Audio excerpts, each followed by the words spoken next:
malgré son état de santé, fragilisé par le coronavirus auquel il a été testé positif ce jeudi 17 décembre, Emmanuel Macron continue d'assurer ses engagements par téléphone et visioconférence. Récemment, le président de la République a donc répondu aux questions du magazine L'Express.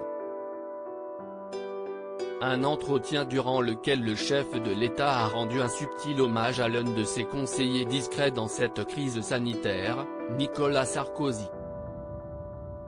Oui, cette société qui horizontalise, ce nivellement complet crée une crise de l'autorité, a glissé le mari de Brigitte Macron avant de regretter l'écrasement des hiérarchies.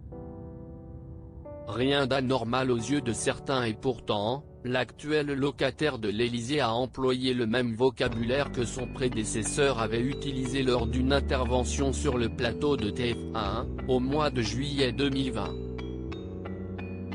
Au moment des faits, Nicolas Sarkozy était en pleine tournée de promotion pour son nouveau livre, Le temps des tempêtes.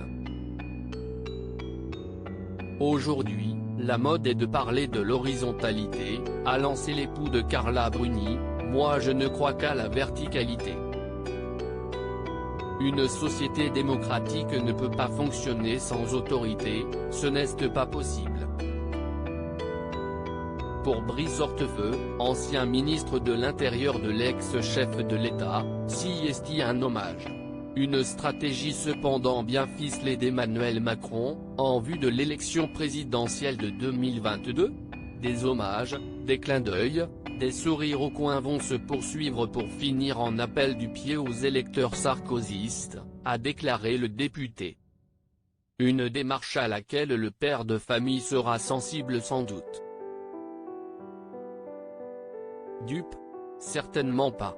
Emmanuel Macron prêt pour 2022?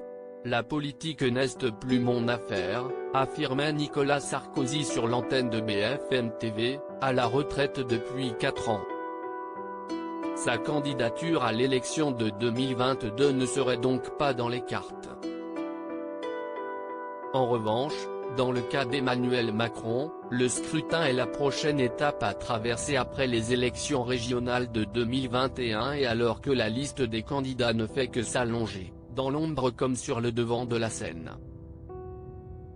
Le 7 décembre, Jacqueline Moreau, figure phare du mouvement des Gilets jaunes annonçait se porter candidate à l'élection pour représenter le peuple des gens ordinaires. Jean-Luc Mélenchon, François Asselineau, Marine Le Pen, Nicolas Dupont-Aignan ou encore Jean Lassalle, d'autres adversaires sont attendus au tournant.